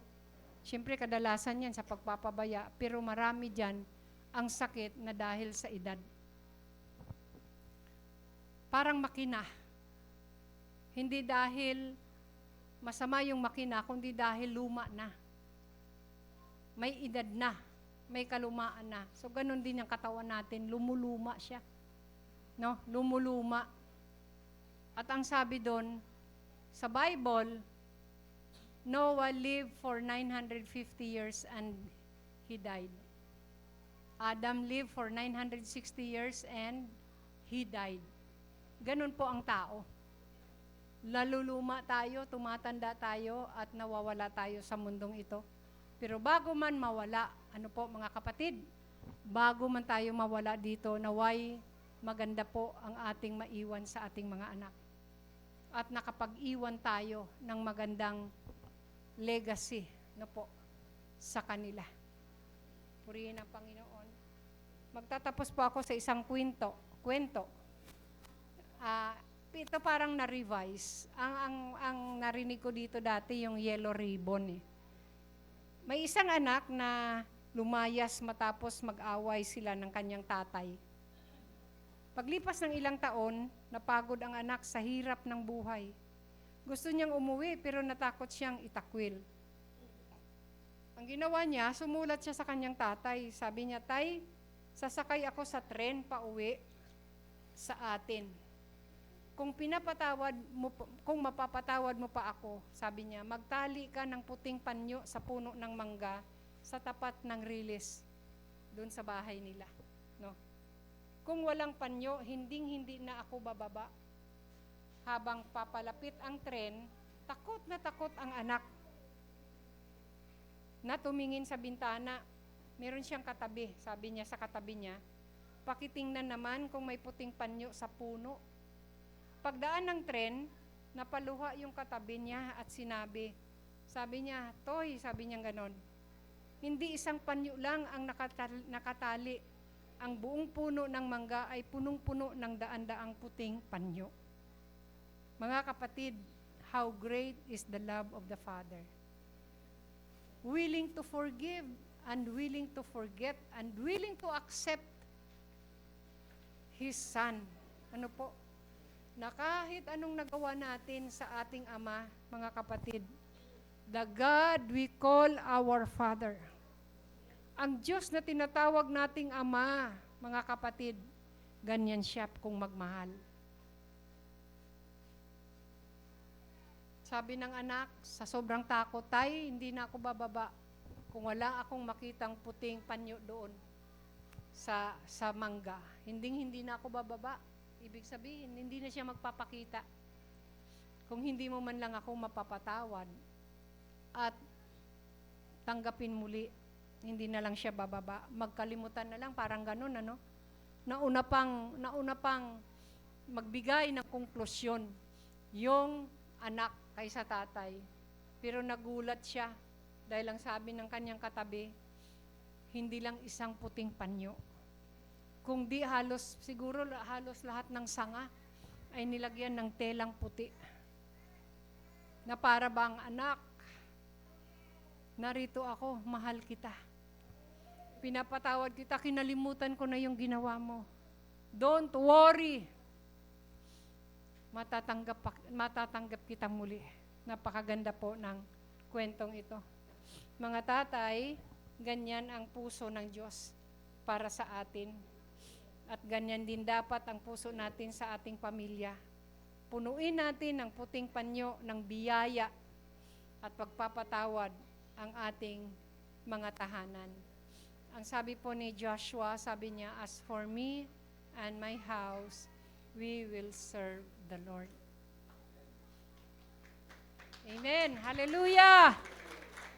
The God we call our Father. Lord, salamat po, Panginoon. Hindi man namin lubos na maunawaan ang napakagandang kahulugan, malalim, Panginoon, na kahulugan nitong aming tinalakay ngayong umaga. Manatili sa aming kaisipan at sa aming puso, Lord, kung sino kami sa iyong harapan. Pinanumbalik mo, Lord, ang aming dangal na dati kami, Panginoon, ay wala nang ibang dapat kalalagyan kundi ang kaparusahan. Ngunit sa mayamang biyaya mo, amazing grace, hallelujah, Lord, pinanumbalik mo sa amin ang aming dangal at tinawag mo kaming anak dahil lamang sa aming pagtanggap at pagsampalataya sa Panginoong Jesucristo. Binigyan mo kami ng karapatang maging anak ng Diyos. Kahit si Juan ay hindi niya lubos na maunawaan, ang sabi niya sa 1 John chapter 3 verse 1, "Behold what manner of love the Father has given us, that we should be called children of God." At ito nga ang totoo. Totoo dahil ang nagpatatag nito, ang nagpapatibay nito, ay ang selyo ng banal na dugo ng Panginoong Jesucristo at ang kapangyarihang pananahan sa amin ng banal na Espiritu Santo.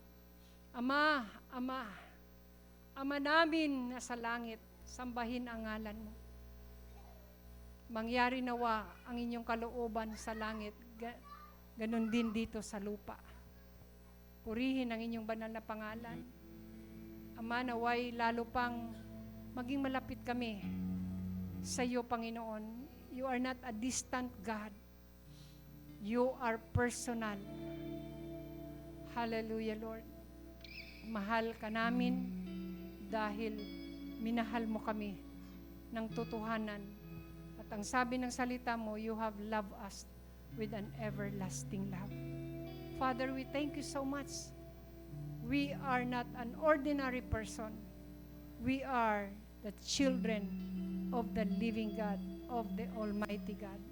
Purihin ka, Panginoong Diyos. Salamat po. In Jesus' name. Amen. Glory to God. Hallelujah.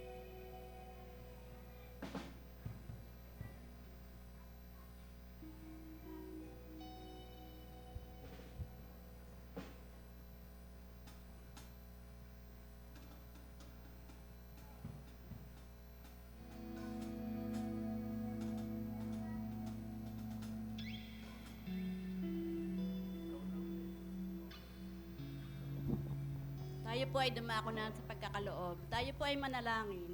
Panginoon Diyos, maraming salamat po sa araw na ito. Sa mga mensaheng pinagkaloob mo po sa amin. Salamat po sa buhay, sa kalakasan at provision mo. Kinikilala po namin, Lord, ng lahat ng nasa amin ay nagmula sa iyo. Salamat po, Ama. Patuloy mo pong pagpalain ang bawat isa. Salamat po sa magbibigay at ganun din po sa hindi pa po nagbibigay pero may kakayahan po silang magbigay sa susunod. Naway ang mga handog na ito ay magamit namin para sa ikalalago ng mga gawain mo at maging pagpapala sa bawat isa. Salamat po, Ama. Sa iyo po ang lahat ng papuri, pasasalamat at walang hanggang pagsamba. In Jesus' name, Amen. Tayo po ay magkaloob.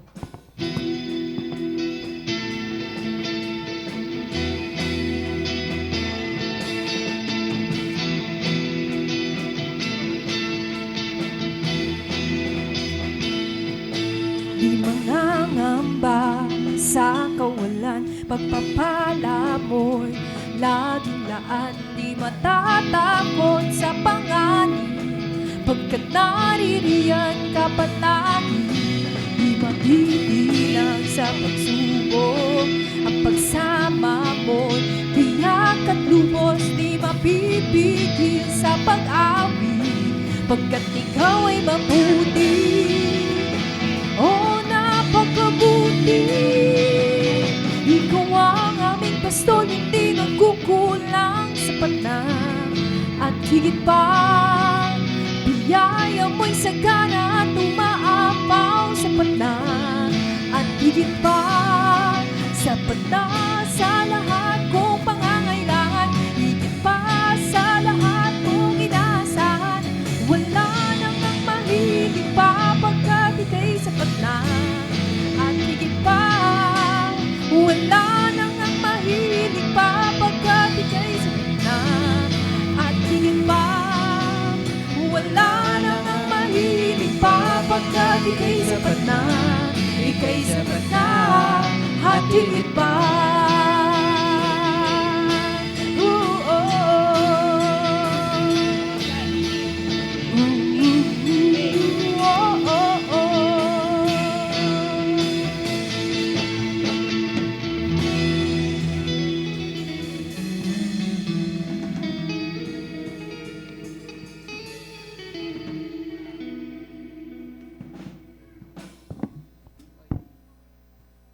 Good morning po sa ating lahat. Announcement lang po for this day. All regards in prayer, early morning prayer, 5:30 a.m. via online from Monday to Saturday po. Morning prayer, 8 a.m. every Saturday. Prayer and fasting, first Friday of the month. Youth gig, June 28. And last 2 weeks na lang po natin dito sa Tayuman. Starting next month, July 5, 2026, our Sunday service will temporarily be held at P. Aguinaldo Compound, Barangay Muson, Taytay, Rizal. Please coordinate with our leaders for the direction of the place. All are posted in bulletin board regarding in iRewind lead and schedule, Bible study schedule, worship team practice, and schedule of iRewind next Sunday, Sis Irish Jovito. Tapos, tentative po next Saturday, Saturday school. Yun sa Muson po. Thank you po.